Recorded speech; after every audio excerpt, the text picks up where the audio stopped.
কিরে তপু, অমন lack lack করে তাকিয়ে কি দেখছিস? হ্যাঁ, হ্যাঁ দাদা, এই ফুচকা খেতে তো ইচ্ছে হচ্ছে, কিন্তু কি করি কিছুই তো বুঝতে পারছি না। পকেটে টাকা নেই বুঝি? না দাদা, বাড়িতে টাকার কথা বললে তো ধরে ঠ্যাঙাবে। একে তো সারাদিন কাজ কাম না করে বাইরে টোটো করে বেড়াই তোমার সাথে। বাবা বাবা বাহ, কি সুন্দর করে আমার উপর দোষটা দিয়ে দিলি বল। আমি কি তোকে বলেছি যে সব কিছু বাদ দিয়ে তুই আমার পেছু পেছু চল? হ্যাঁ, আরে না না, তা হবে কেন? ওসব কথা পরে হবে।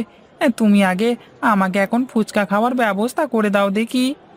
বেশ বেশ, তুই কিচ্ছু চিন্তা করিস নে, চল আমার সাথে, দেখি কি করা যায়।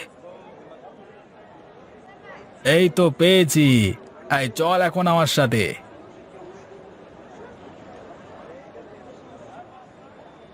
ও সুনীল দা, আরে আমাদের দুজনের দুটো ফুচকা দাও তো। দাঁড়া একটু, এক্ষুনি দিচ্ছি।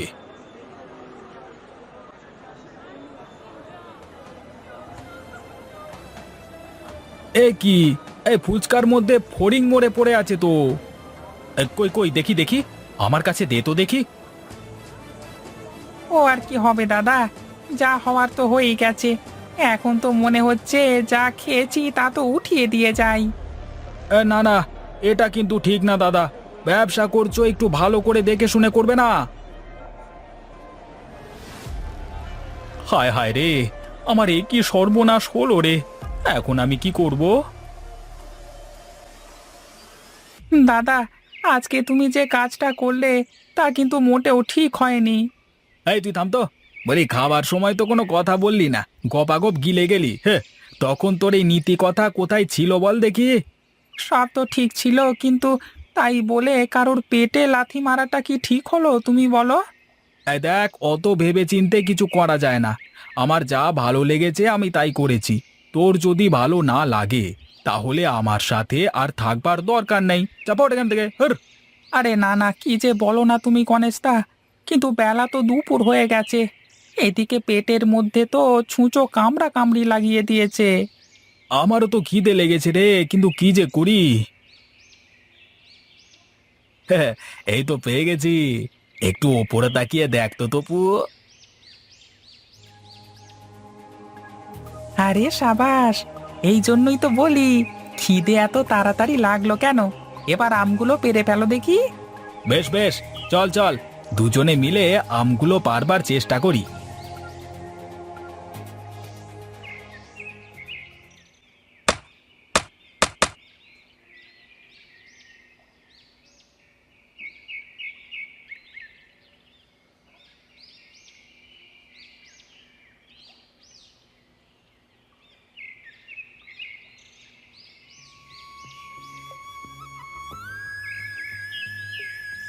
হায় হায় হায় হায় রে, আমার এত বড় সর্বনাশ কে করলো রে। এখন আমার কি হবে রে?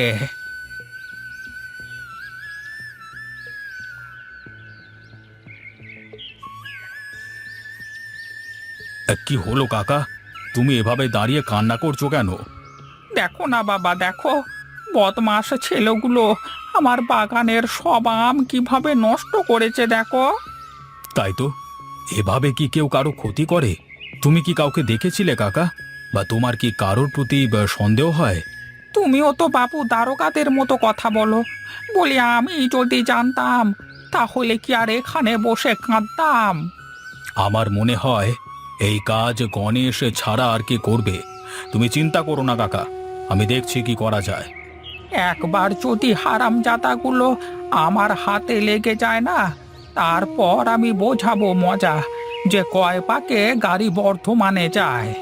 বেশ বেশ, এখন চলো, এখানে দাঁড়িয়ে থাকলে রাগ বাড়তেই থাকবে তোমার, তার চেয়ে চলো বাড়িতে চলো।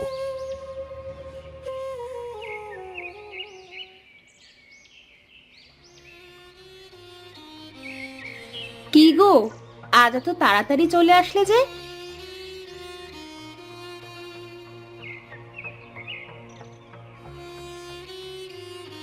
এই নাও, ঠান্ডা পানিটুকু খেয়ে নাও। চোখ মুখ গরমে কেমন লাল হয়ে আছে। ও গো, তোমার কি হয়েছে গো? এমন মন ভার করে বসে আছো কেন? আবার আজ এত সকাল সকাল চলে আসলে? কি করব গিন্নি বলো, আমার যে এতদিনের ব্যবসা আজকে শেষ হয়ে গেল। কি হয়েছে সেটা বলো তো দেখি আগে আমাকে। তা না হয় বুঝলাম, কিন্তু আমি কি করব? ওগো, তুমি কোনো চিন্তা করো না, যারা তোমার সাথে এমনটা করেছে তারা দেখো ঠিক শাস্তি পাবে। তা না হয় বুঝলাম, কিন্তু এখন আমি কি করব বলো গিন্নি? বাজারে কেউ তো আর এখন আমার ফুচকা খেতে চাইছে না। সবাই বলা বলি করছে আমি নাকি ফুচকার মধ্যে ফড়িং মিশিয়ে মানুষকে খাওয়াই। আমি বলি কি, তুমি কদিনের জন্য ফুচকা বিক্রি করা বন্ধ করে দাও। আর তাছাড়া তুমি ছাড়া তো এই গ্রামে আর কোনো ফুচকাওয়ালা নেই, তারপর যা হয় দেখা যাবে। কিন্তু একদিন কাজ বাদে কি আমি শুধু বসে থাকবো ঘরে? তোমাকে বসে থাকতে কে বলেছে? তোমার যা ইচ্ছে তাই করো, কিন্তু আপাতত 2-4 দিন ফুচকা বিক্রি বন্ধ করো। বেশ, তোমার কথাই থাক। তুমি চলো, আমাকে দুটো খেতে দেবে। শান্তিতে দুটো খেয়ে জব্বর একটা ঘুম দিতে হবে, তাহলে না মাথা থেকে এই চিন্তাগুলো দূর হবে।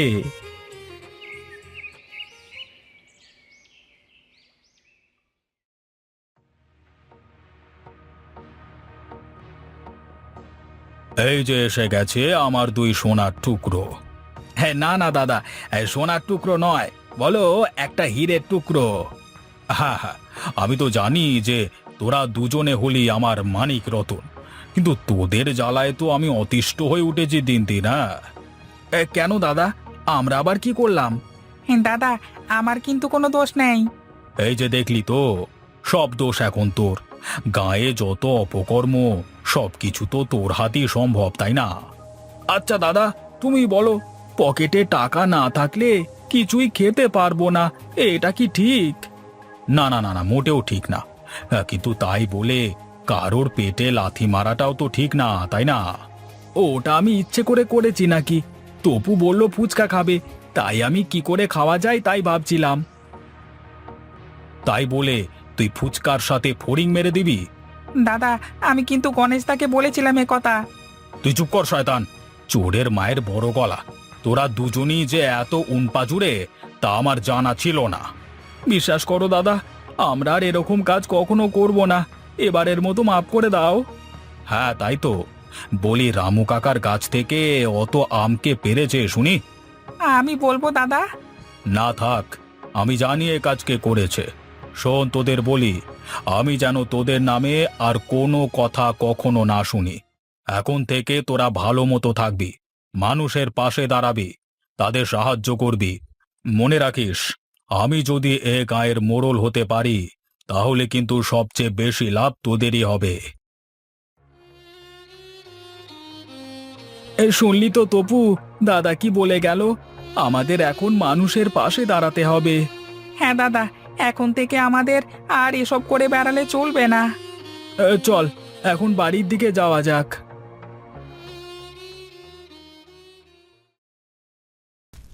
তোমাকে কত করে বললাম যে ফুচকাগুলো ভেজো না, শুনলে না তো আমার কথা।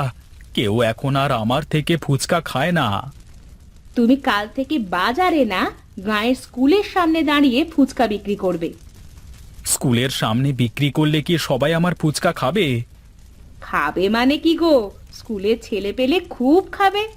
কিন্তু গিন্নি, আমার তো ভয় হয়, যদি আবার কোনো সমস্যা হয়ে যায়। কিচ্ছু হবে না, তুমি বেশি চিন্তা করো না তো।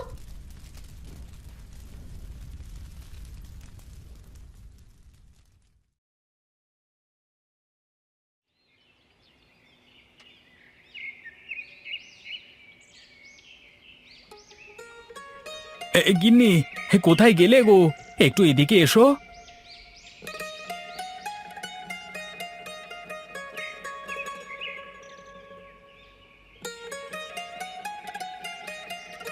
এগুলো কেমন করে হলো? আমার তো বিশ্বাসই হচ্ছে না, এ তো দেখি লাল ফুচকা। বুঝলে গিন্নি, বোধহয় ওনার কৃপাদৃষ্টি আমাদের উপর পড়েছে গো। ওগো যাও যাও, তুমি গিয়ে দেখো এই লাল ফুচকার ব্যবসা কেমন হয়।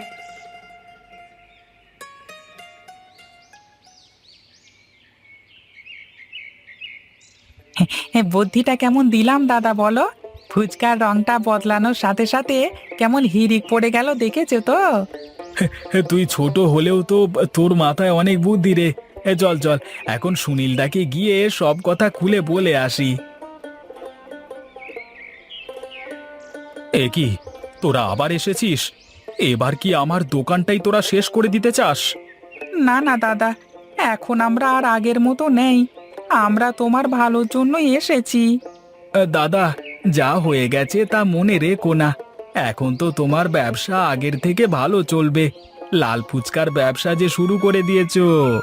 কিন্তু দাদা, আমরা ছাড়া কিন্তু তোমার এই লাল ফুচকা বানানো সম্ভব না। কেন কেন? তার মানে এগুলো তোদেরই কারসাজি? হ্যাঁ দাদা, কালকে রাতে আমি আর তপু আমরা দুজনে এটা করেছি। এই নাও দাদা, এটা অরিজিনাল জাফরান। এই জাফরান দিয়ে তুমি ফুচকা ভাজলে তোমার সব ফুচকা লাল রঙের হবে। আর হ্যাঁ শোনো, এতে কোনো সমস্যাও হবে না কারো। আমাদের তুমি ক্ষমা করে দিও দাদা, আমরা না বুঝে তোমার ব্যবসাটা নষ্ট করে দিয়েছিলাম। আরে না রে পাগল, তোরা যে তোদের ভুল বুঝতে পেরেছিস সেটাই অনেক। এখন তাহলে আমরা যাই দাদা, আমাদের আবার রামু কাকার সাথে দেখা করতে হবে। সে কি দুজনে ফুচকা খেয়ে যা? না দাদা, আগে কাজটা সেরে আসি, তারপর দেখা যাবে।